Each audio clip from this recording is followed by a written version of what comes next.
Abibitan ninyo no, kaliwin ang musulod ta bitaw sa pag-vlog. Dili gid ay lalim. Samot na no, labi nila sa ako ang Paris no. Dili gid siya mo support mingon gid siya nga. Pag undang nang vlog lang oy kay mura nakagbuang. Ana siya ba. Pero ako no, wala di ko naminaw kay hunaw na di ko nga puhon makatabang lagi ni sa kuha. Dili pa man karon pero maabot lagi ang panahon nga makatabang lagi ni sa kuha. Dili lang ko ta magdali kay kung magdali po ta, dili man na dayon makuha nimo. Kay ka ug dili ka man kamot maayo, di po nimo makuha. Bisan akong pamilya, mingon nga ay di gyapon mo ana ka-income. Pero ako wala di ko naminaw gapadayon lagi gyapon ko. Labi na sa mga amiga talag saan lagi kay mo once mo mo support sa pag-vlog, dili gani mo like, dili gani mo heart sa mga video. Sa mga silingan nimo. Ingnon pagka yamiran ra ka.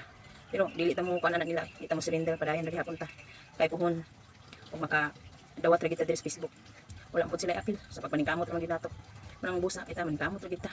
Wala kung silang istorya ato tinarong man ato. Wala man po taga sinamok sa ila para magkuanta diri sa social media. Padayon gid ta.